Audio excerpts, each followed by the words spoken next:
Welcome to the Jungle Brothers podcast. It's your host, Joey, and today I'm joined by Esther Mason from Jungle Cabarita Beach, which if you've been following the show for a while, you'll know her already, and Scott Waters, friend of Esther's, collaborator, and the founder of Lifechanger Foundation. Lifechanger Foundation is all about empowering the youth, and Esther and Scott have been working together on some really cool projects. I wanted to learn more about Lifechangers Foundation and how they plan to have an impact on 1 million youths' lives annually, which is a super big goal, and they're actually going to get there. Amazing story and a really cool chat. I hope you like it. There's a lot of parallels between what we're trying to do with our gyms for mostly adults and what Lifechanger is trying to do with the youth of Australia and around the world. I hope you enjoy the episode, and please share it with a friend.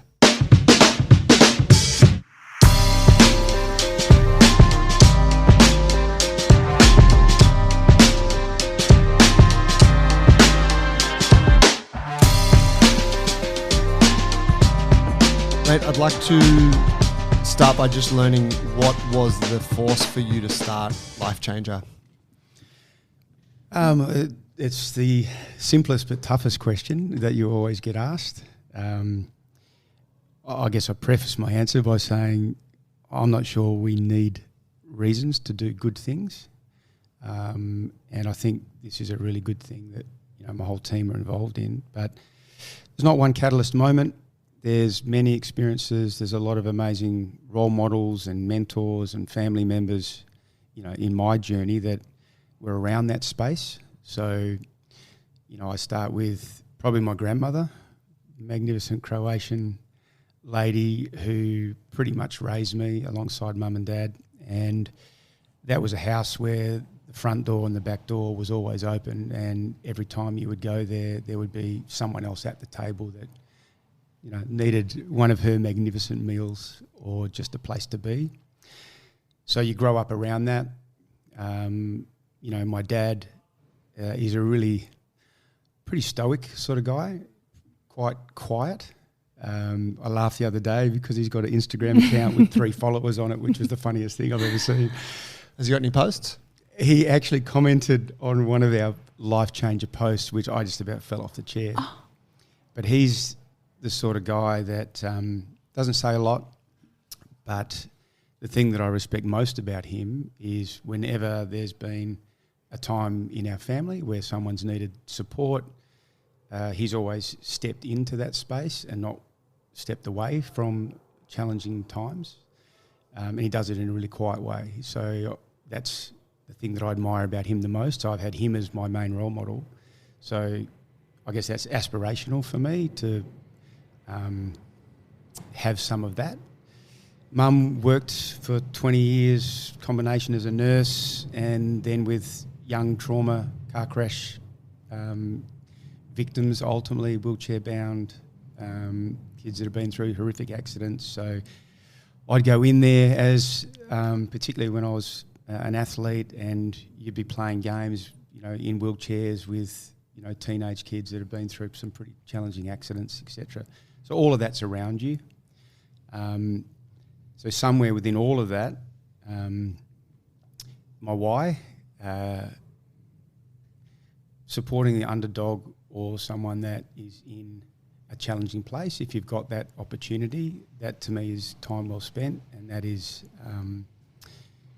should be the core of human nature, to look after each other and be kind. So I've been really lucky with many things that have come my way.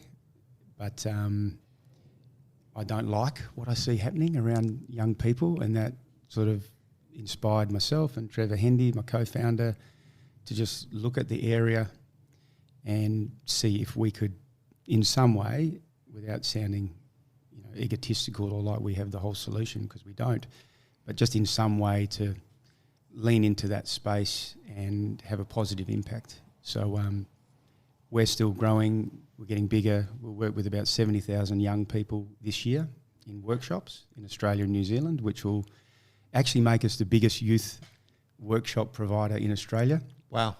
Yeah, which is not a target, but it's a nice signpost. Yeah. But, and then we've now got digital resources that'll get to about 250,000 kids on top of that through teachers. So, we're having an impact and we want to have more. But so my why is why not? if I get to the end of my journey, whenever that is, and I'm able to look back, I actually said to a great friend of mine last night at dinner, you know, in 20 or 30 years' time, I'd love to be sitting in a small bar or cafe in the corner with 20 people that have all lent into this space, and you can just have a quiet conversation and go, that was pretty cool what we were able to do, and to watch where that ripple effect of positivity has gone. And we see it every day in every workshop. So, yeah, you get a choice where you spend your time. I love where I'm spending my time. A couple of things interesting to sort of ask about there. The first is the Croatian grandma. Now I know where the immense bone structure comes from. And the stubbornness. I've never known like an Australian of Croatian descent to not be extremely handsome. Just to know. I would argue and say all Croatians, myself included, I shouldn't say this, but they would call us box heads. You know, so thank you for the compliment, but yeah, I proudly wear the square head of my grandfather. But I guess you mentioned something there that was like, made me want to ask, you had these influences and these role models. Was there something taught to you, like a deliberate process, to make you see the importance of helping others? Or was it just a passive kind of thing that was in your environment? I think a lot of it was just osmosis, and the people that you surround, and the community that you're in. You know, I spent a lifetime around sport as, you know, an aspiring young athlete to a professional athlete to a coach. There's probably 30, 40 years of that experience. So what you take out of that is clearly the importance of environment and the impact that has on any individual. So if you don't get the environmental inputs right, it's really hard for a person to maximise their potential or be their best, whatever that may be. That was really amplified home to me. I spent 4 years working in Banksia Hill Detention Centre in Perth. So 13 to 18-year-old, 95% boys, 70% Indigenous. And I walked out of that experience, one of the greatest jobs I've ever had. But I walked out of that experience feeling 98% of those kids want to be good and wanted to be great, wanted to be their best, and wanted to be full and purposeful and living a great life. Many of them, and this is not making an excuse, because I also believe that every person still has choice. So I'm not taking accountability away or taking their actions away. Some have made some poor choices. But with the right environmental factors surrounding most of those young people, they would be in a much better place. 2% have medical challenges that make it really difficult, but most of them just need a good environment. So everything that I've done to thread through many of the things that I've been involved in, sport, juvenile detention centre, teaching, mentoring, founder of our foundation, is, well, what are the contributing factors that we need to surround a young person with for them to be full and be awesome? That's how I sort of break it down. So that's what our workshops do. It's just how many different ways can we surround young people with learning opportunities, self-development opportunities, tools that they can use to overcome challenges. Because life is awesome, but life will throw shit at you. And I'm glad that it does, because from those challenges, it's where character's built, it's where your values are tested, it's where your choices are tested. I'd hate to live a full life that was perfectly linear progression. I don't think it exists. So I think the messages for young people, and again, I'm not going to preach, I'm just talking from my own ups and downs, of which I've had many, is you're good enough to rise no matter whatever occurs to you. It'll be tough at times. We do an amazing activity with kids, just call it a life graph, and we ask them, not for specifics, but it's like pick 3 high points in your life and pick 3 low points, put them on a graph, and now just chart the graph out. And they all look at 30 kids will look at the graph, right? And so what do you see? And they'll go, they look around and say, graphs are different, but they're all the same. There's all ups and downs. Okay, what does that mean? We're actually not alone. We're all facing different stuff at different times. Sometimes we're up, sometimes we're down. What do you notice after every high point? Life's going to probably throw something at you at some point. You're going to break up with a girlfriend, or you're going to crash your car, or whatever it might be. Okay, what do you notice after every low? You found your way back. It's because you've got the power to do that. That's a good life, a life well lived, I reckon. You need a few scars, successes, failures, whatever that means, but you need a bit of all of it. You mentioned that you don't like some of the, I don't know if behaviours was the term you used, but some of the things you see going on with young people. Can you elaborate on that a little bit? Yeah, it's why I'm really passionate about what you guys do and the philosophies around. You're much more than a gym. The gym, to me, sells the whole opportunity short. So there are key things now that I was reading an article last week, and there was a startling line in it that said childhoods have been stolen over the last 10 to 15 years. And I was like, wow, what does that actually mean? I've got 3 young boys, teenage boys, so obviously I'm acutely in that space. 2009, 2010, we get the first phones that have a front-facing screen, right? So track anxiety and depression, depressive disorders since then, and there's been a rapid decline. So what's happened? There's a multi-cohort of stresses or influences. It's not, we look for a smoking gun, but it's never one thing, right? So screen time's increased, sleep has gone down for young people, movement, exercise has gone down. Last week a study came out from the States, and kids in the States, teenagers are spending 9 hours a day on smartphones. So the opportunity cost is incredible.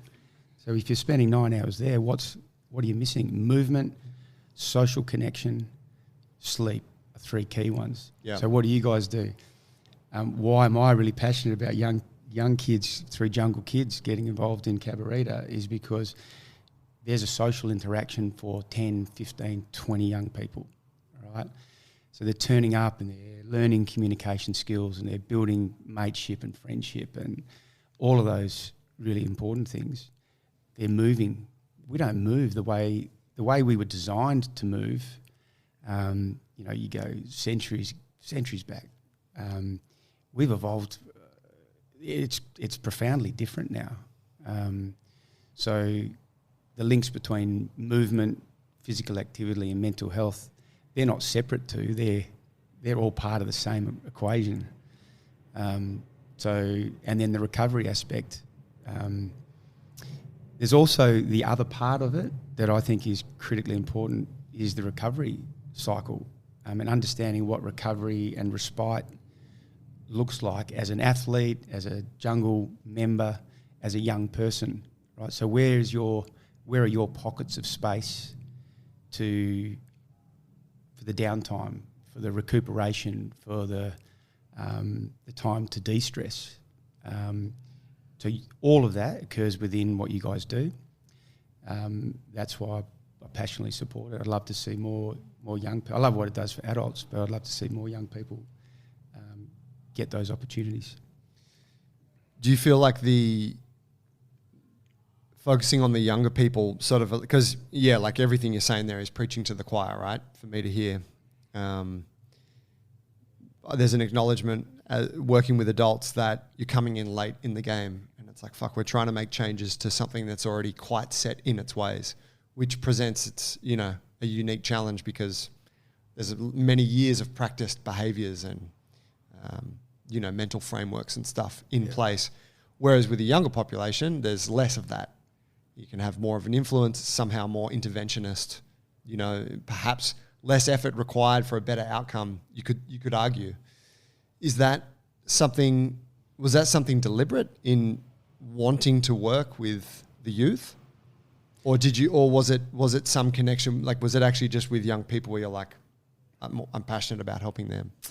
No, it was very deliberate. So, when you start anything, you don't start with a full solution. You start with probably a problem, right? And the problem was, and this my co-founder and I had the discussion really early, we're just really uneasy about what was happening to a generation of young people, all right, with kids of our own. I've coached everything from under eights, you know, in Aussie rules football, right through to elite level athletes and everything in between. But when you look at a problem, and if you feel like you have experiences or resources or a drive or an appetite to sort of step into it, you can sit on the outside and go, oh, let's talk about that problem. Or if it really means something to you, you've got to step forward. And you step forward initially not knowing much.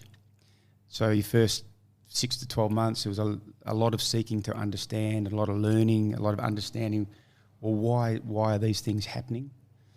One of the key things that came out of that very clearly, and it still exists right now, the government spent a lot of money on mental health. Only 2% of that funding goes to preventative programs.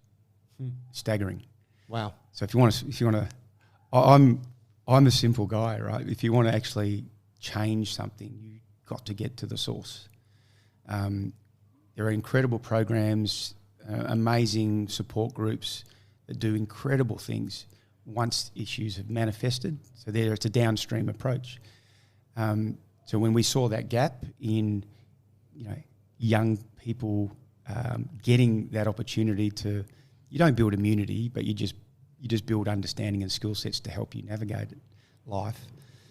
That was the space where we deliberately wanted to go. So we started with year 8s, so 13-year-olds. That was our first workshop. We're now down to year 5s. We'll probably go a little bit lower, down to, you know, year 3s. And we work right through to 18 years of age. So the earlier the better. A lot of people will tell you when you coach or you teach or you mentor, you know, wait till they get old enough to understand. I think that's a cop-out. I just reckon the concepts from the day you're born to the day you die, the fundamental important things remain the same. Health, life skills, self, purpose, your community, they're important from day one. And if you live to 95 or 100, they're important on your last days too. So find a different way to teach the concepts. Whatever that looks like, if a kid's 6 or 7 or 8, just find a way. Yeah, I know what you mean. It's kind of makes me think of when you talk to any personal trainer that's been in the game for a few years, and they often go through this phase where they all like to say, I like working with like people who are really motivated in their training and like already in it, like kind of more of an elite level. And it's like, yeah, you want to work with that because it's easier, because they're good at taking orders and, you know, they make your job, you know, whatever, smoother. Yeah. I've coached a few kids classes in our gym from back in the day, and I wasn't ready for it.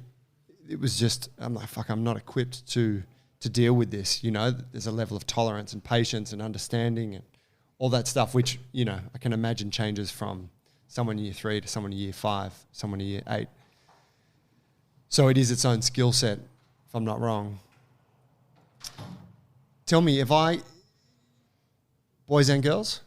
Yep. Or it's not largely boy focused? No. Okay. No, it's there are some really good programs out there that, you know, will focus on, you know, particularly for probably young boys, what it means to be, you know, a good young man.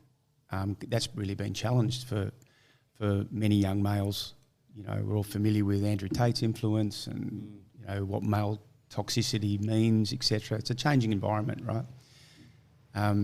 We're a very holistic, inclusive program. I think it's important that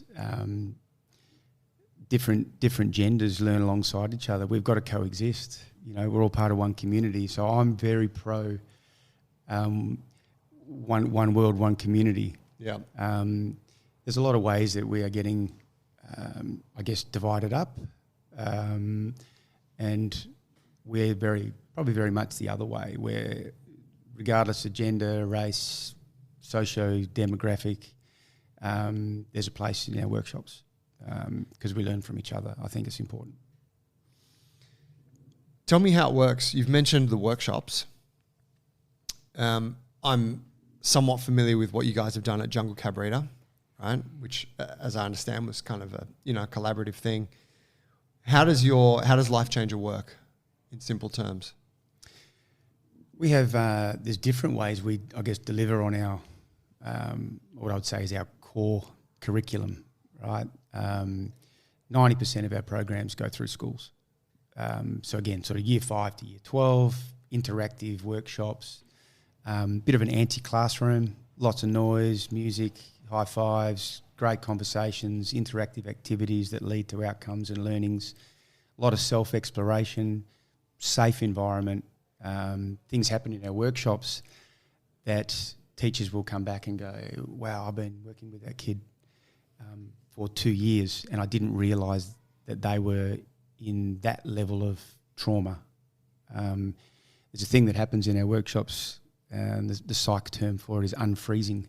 It's like sometimes you might not share something with your dad who you see every day, but an uncle drops around every 3 or 4 months and you might share it with an uncle or someone else because it's like it just changes the dynamic. That happens a lot in our workshops.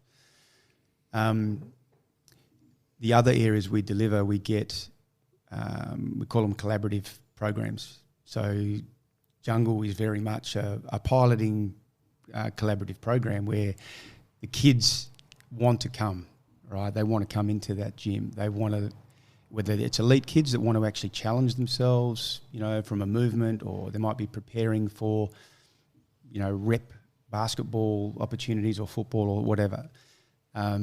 So they want to be pushed in that sort of physical environment, but then there's an opportunity to, I don't think sport, if you want to develop a great person or a great athlete, it's not just about kicking, throwing, catching, lifting. It's all the other things that surround that.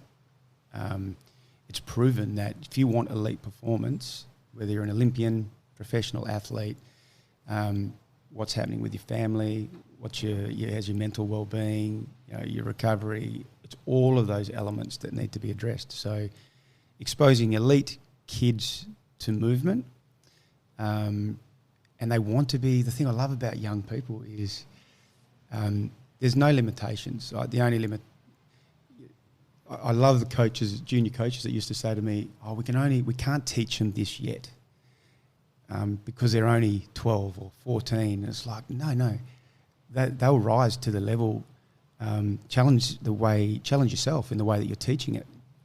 All right, so don't limit. Their capacity is limitless. All right, so find a different way to tap into that. So we had a group, I would have said it was 14 young boys from the Cabarita Tweed region, and they've all got appetite to be really good, right? Athletically. And we said to them on the first session, right, this is going to be challenging. We are going to test you.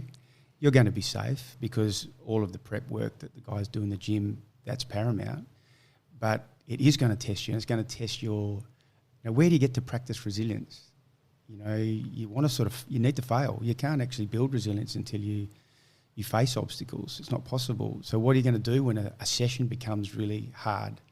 And you build confidence from those things, those sporting type things, that you can transcend into other parts of your life. So I see the gym opportunity with elite kids as being a learning environment for things that they can then translate into other aspects of their life.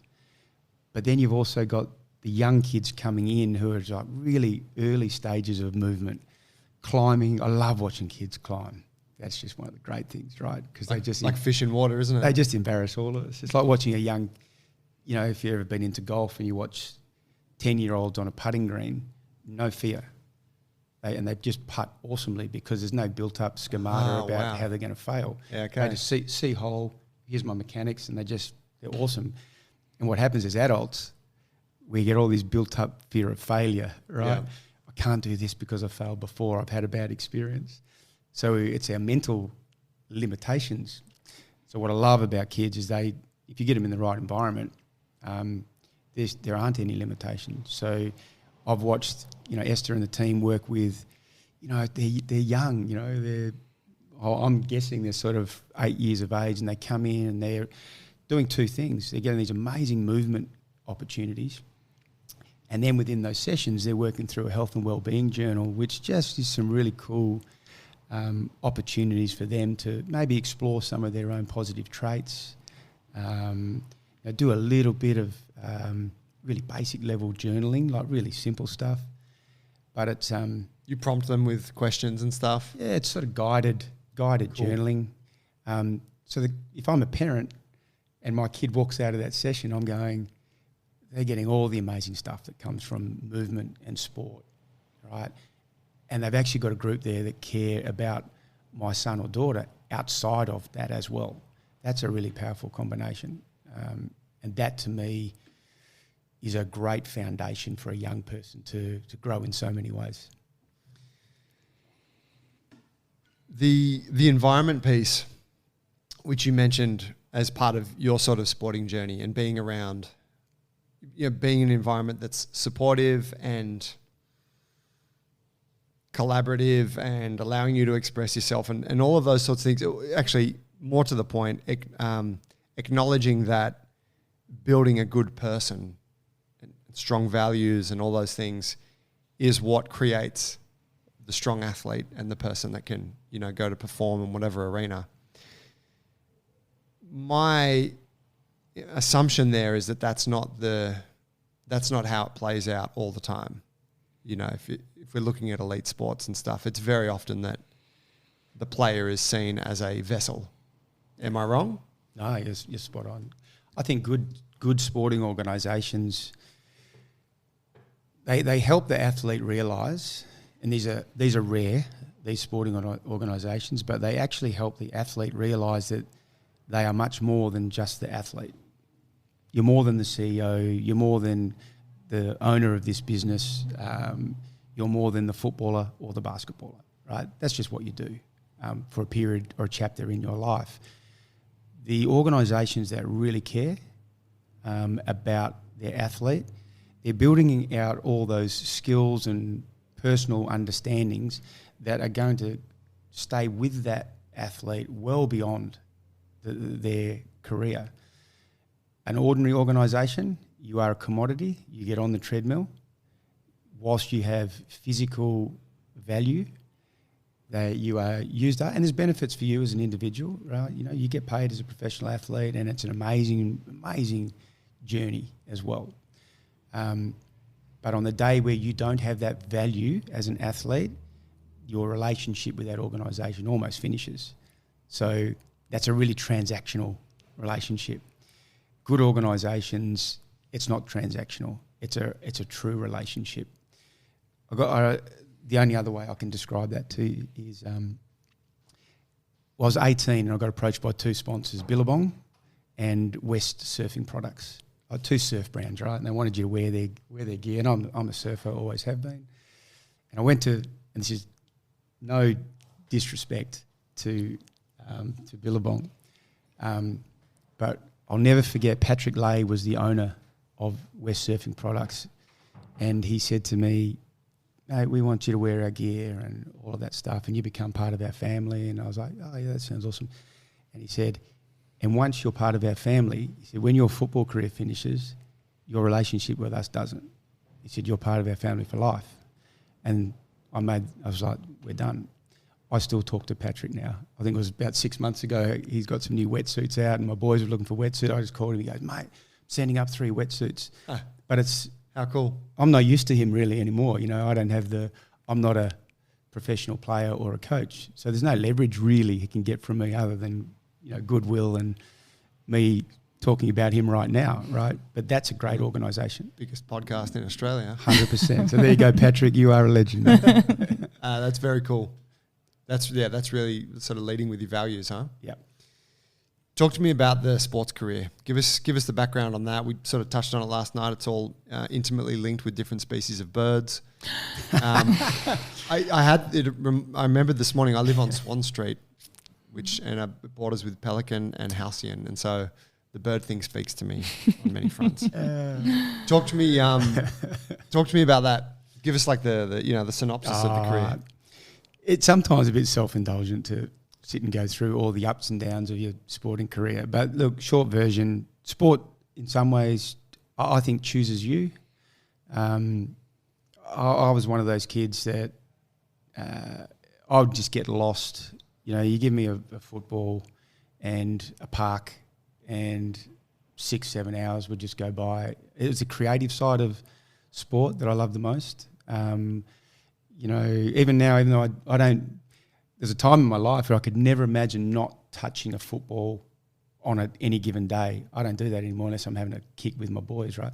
But if I still pick up a football now, it sits in my hands a certain way because I've done it so many times, you know, and there's a familiarity with that. So for me, it was creative play, getting lost in, well, what way does the ball move when you kick it, and can I kick it around that post, and building. There's a curiosity, I think, for anyone that masters anything. You've got to be curious and lean in. So I used to love that experimentation, creative side of it. And then I was fortunate that I was good. You know, whether I'm good because I practiced and loved it so much, or you're predispositioned to, you know, to be good at it, whatever that. I certainly put in more than the 10,000 hours. I probably would have done that in about 3 months back in the day. I can remember sitting at my local park, having a kick of the football with my childhood mate across the road. His name was Eric Peterson. Haven't seen Eric in probably 30 years, right?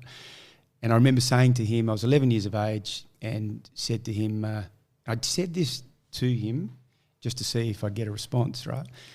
And our local team was South Fremantle Football Club, a really big club. You get 25,000 people turning up every weekend. And I said to Eric, I think I want to play league football for South Fremantle Bulldogs. And I thought he was just going to shoot me down, right, as your mates do. And he just looked at me and he went, he said, yeah, I think you will. And it was the first time someone had actually validated that to me as a potential idea. And I was like, okay, well, if Eric thinks I can, maybe I can, you know. And Eric Peterson reckons. Yeah. So thanks, Eric, for the validation. And then it was just... That's so sweet, imagining that conversation between so two young cool. boys, yeah. I know exactly where I was standing on that part. Like right now, I can picture that moment. Wow. Crystal clear. And then it's led by passion. For me, it's led by love and passion. I love the game. I love sport. And that, you know, if that's your starting place, the time that you invest in it is not. It's easy. And then you go through all the pathways that lead you to opportunities. So, yeah, ended up having a 10-year career in the AFL with all the highs and lows. And it's funny, you know, at the time the lows are really challenging. The injuries, missing out on a grand final, you know, lots of those moments, which at the time they're crippling. You just feel like the world's caved in on you, you know.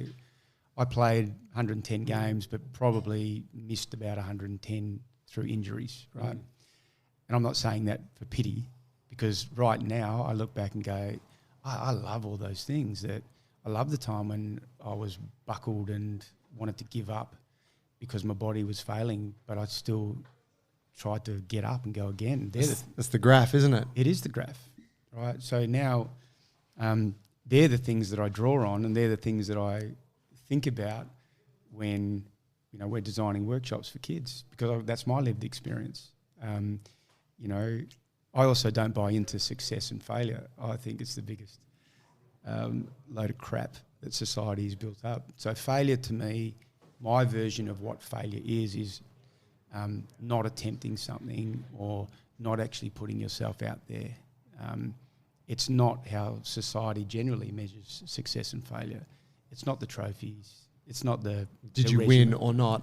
Kind of like kind of binary. Yeah. Winning and losing it's two sides to the same coin. You know, it's they're irrelevant. Life's a process. I really believe that. So if you haven't failed, you haven't actually stretched hard enough. So I was reading something this morning, actually, and a dad would have dinner with his kids, and he would say He's completely changed the paradigm around success and failure. So his question to his kids once a week was, so tell me how you failed this week. And if they haven't failed, he goes, well, why haven't you failed this week? Come on, let's get out and fail, right? That when you're too scared to fail because you've got society pressure or you're going to feel judged, you're limiting your capacity. That's hard for young people because we feel like failure, there's a judgment attached to it. I've been sacked as an AFL coach, right? That's pretty public.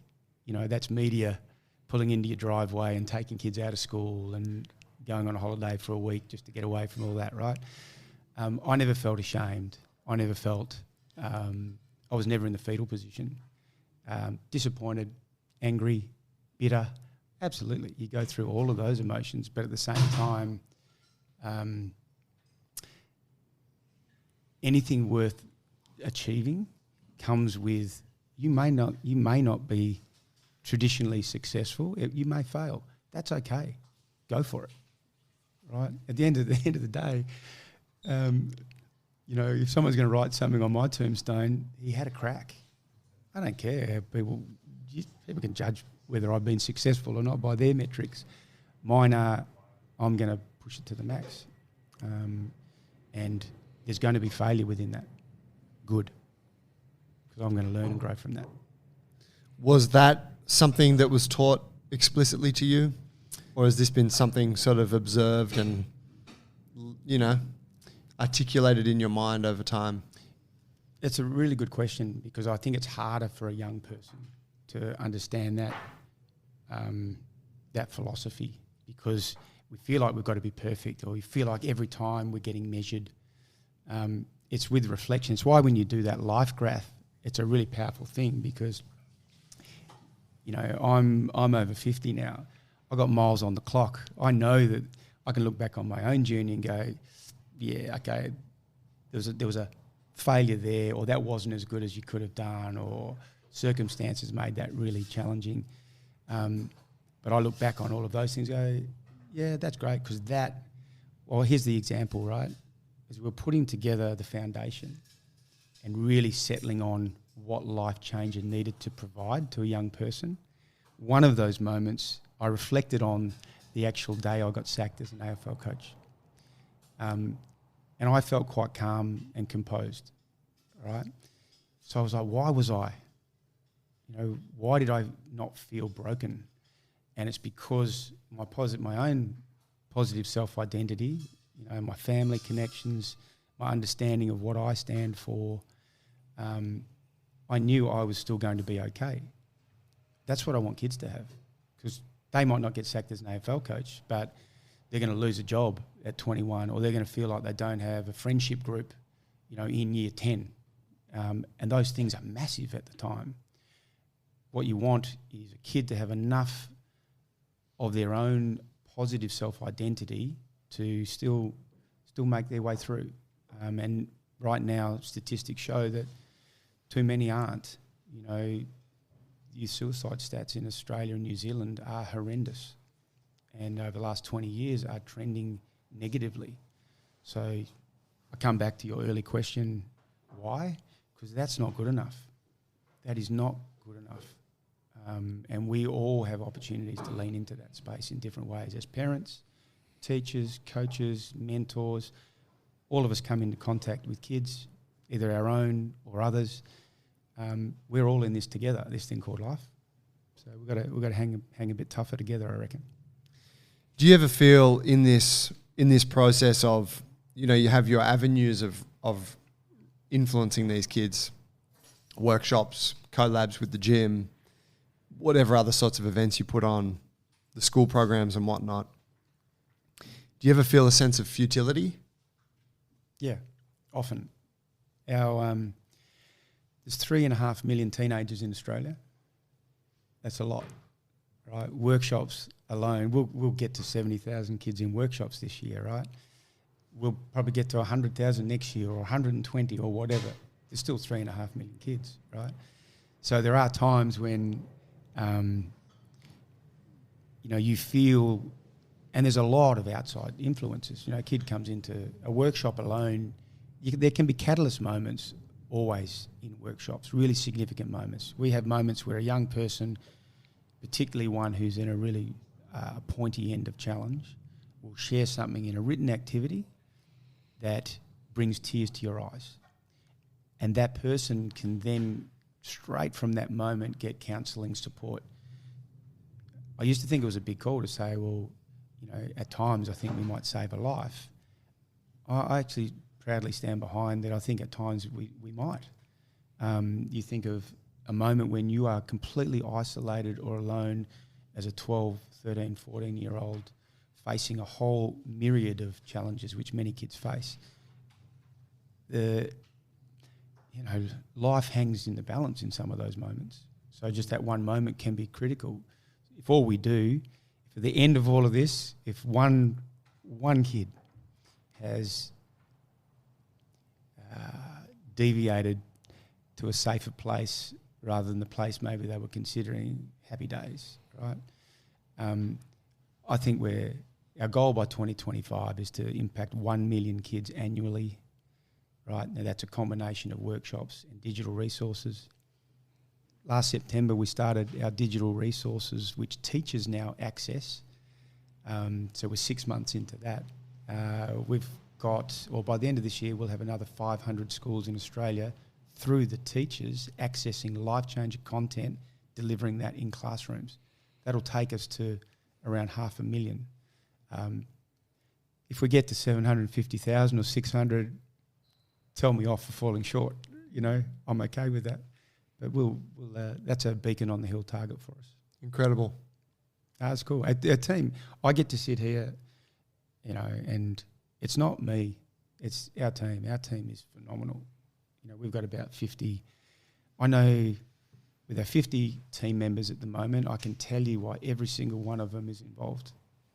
Personal story, want to make a difference. You know, those, I guess the cliche, but what our team do transcends my capabilities by 1,000%. I'm so proud of what they do. I was lucky enough to meet some of them in Cabarita, wasn't I, at the end of last year? Yeah, handstands. We had the handstand comps going. Yeah, lovely humans. They're a great group. Nice crew. Esther, can you weave it into what you guys have done at Cabarita Beach and sort of, I understand there's some future plans for you guys. Yeah. Tell me, obviously I believe you met Scott early in your gym journey. I mean, it's still pretty fucking early, but really early. And I remember when you guys first connected, because you were like, hey, I've met this guy, he's a legend, we're doing this thing, and I'm fucking all in. Yeah. And you were kind of vetting it with us because it's like, can I collab with some other organization? We're like, wow, yeah, sounds amazing, go for it. But it seems like there was an alignment there immediately and that things just happened really fast. So fast. Talk on that a bit. Feel free to jump in, clarify the story. How did we meet? Scott came into the gym, and anyone that comes into the gym is like a potential member, right? So that's where I thought the conversation was what it was going to be about. But Scott came in and wanted to talk about these boys that were turning up in his garage and training with his sons. And a vape shop had also just opened up down the road. Yeah. And Scott was so dirty about it. But the point was, he was expressing his concern for youth in the area, and if there was, positive programs, positive role models in the area that, how can we partner? How can we put those resources to good use? And I don't think he even spoke about the foundation. Like, it was just about this group of boys. And so I said, yeah, cool, we'll get your details and we'll talk about it. And so we sort of designed a strength and mobility program that would partner with some skill acquisition stuff that Scott would do with Shane, and Alex and I would do the strength and mobility stuff, and it would be like a 10-week program geared towards this AFL group of kids from about 13 years old to 20, at 19 maybe. Yep. You said there'd be 8. And by the end, there was 22 boys in our gym. It just kept growing. No, that was yours. And averaging 8, 20. I mean, they were hanging out the windows. But It was just incredible. It was really interesting because we knew that what we were doing was important and that it could make an impact. And now we had this pilot study of 20 boys that we could identify what was lacking in sports training or like in the strength training that they might be exposed to in gyms, right? Like they're just out there pumping muscle, getting on eBay, buying things to like grow muscles. They just shouldn't be, pre-workout, all this sort of stuff. So we were like, what about their joints and their tendons? What about social connection, all those other things that we think are more important than just building muscle? And then we brought them in, did a movement screen, identified all the things that we weren't surprised at, knee tracking, poor core stability, all those types of things. And we worked with them for 10 weeks, retested them at the end, huge improvements across their movement screen. The movement screen is something that we do in the gym with adults as well, but it was just really interesting to see it done with teenagers, boys that are like little baby giraffes.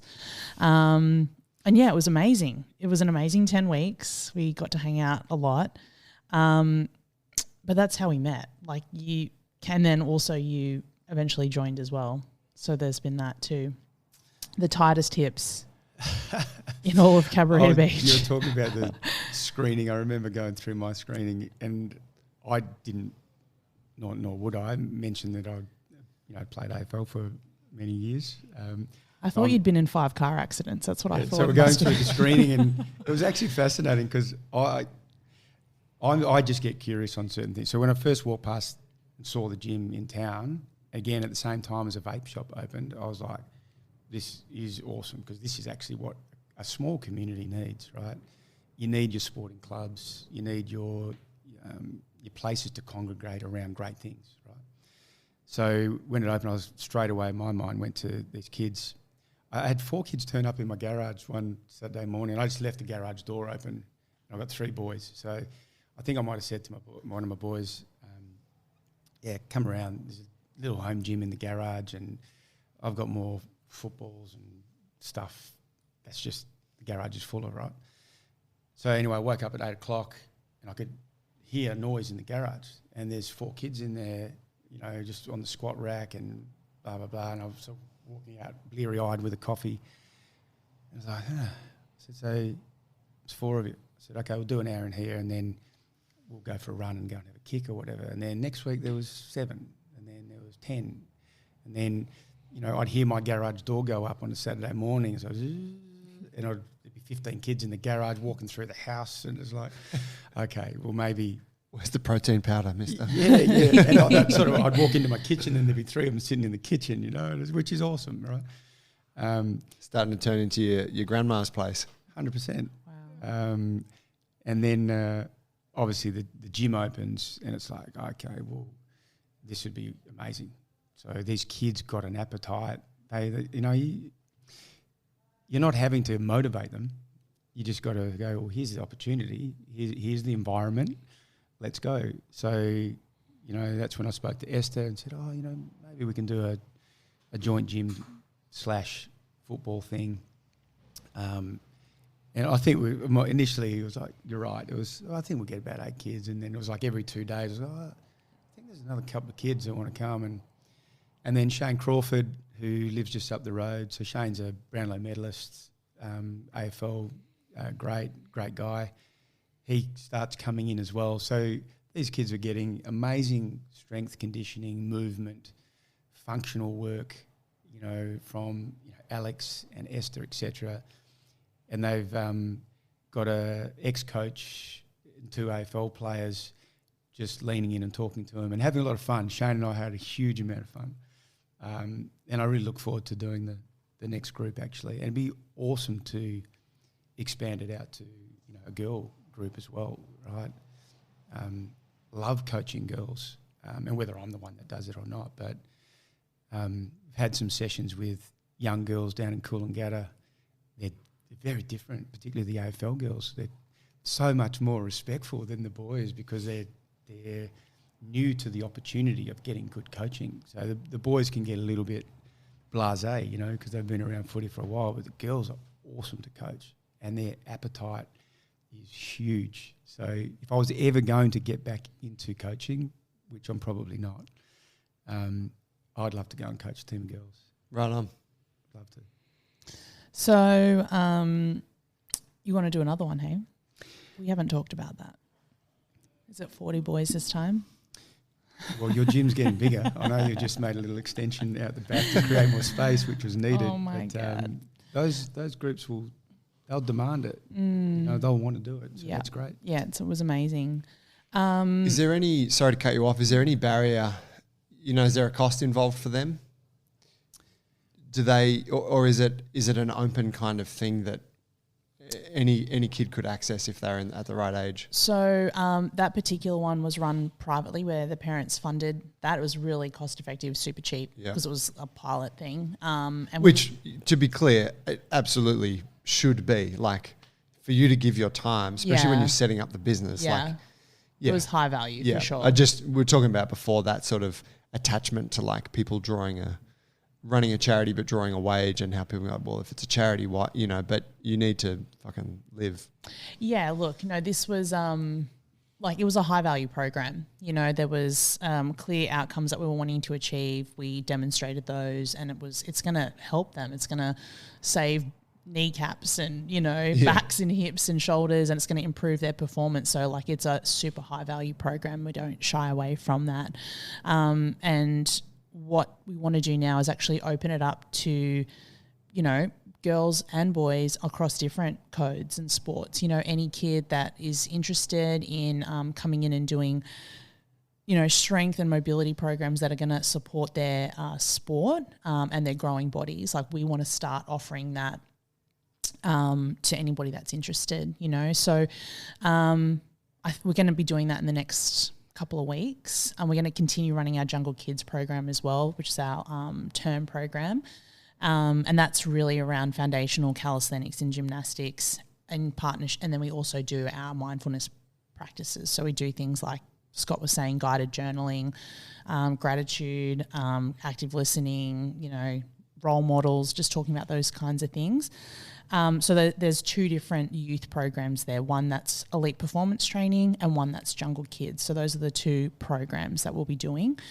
So yeah, that's where the future is for that. And Lifechanger helps us with the, you know, the workshops that we do, or the small activities that we do in each session. And then the way that we give back is we donate 50% of our profits from all of those youth programs back into Lifechanger, so they can continue to deliver their preventative mental health workshops in schools as well. So, wow. Yeah, like, we love it. We think it's so amazing. And, you know, if people are in a position to be able to invest in their kids, you know, resilience and sports training, that's amazing. But then we want to be able to give other kids that opportunity by, you know, giving that back to Lifechanger, and they can, you know, help other kids that don't have that access, you know. So we're really proud of it. We just think it makes sense. So yeah. From Lifechanger's perspective too, I think it's really important that, I think having some skin in the game, no matter what it is important. So I think there is a cost, but from a Lifechanger point of view, and I just want to make this really clear too, particularly with the elite programs. Shane turns up for 2 or 3 hours. There is no payment. 100%, yeah. I'm doing it. So the reason why I do it, there's no money for me in it or for the foundation. The donation that we potentially get is amazing. But even without that, the reason why we do it is because this actually moves us another step closer towards our goal and our vision, which is to make sure that young people live great lives, right? So, you know, we're thankful for the opportunity to, you know, work with kids in that gym and outside. We had them running up and down Norrie's Head in Cabarita, but that's the headland just off the beach there. Amazing footage that we got of that, which was cool. So those people are, you know, as in our foundation and myself and Shane, it sounds really cheesy to say we're donating our time. I feel lucky that we can go there and work with those kids. But we're not doing it we don't get paid for that. We don't, nor do we want to. It's not relevant.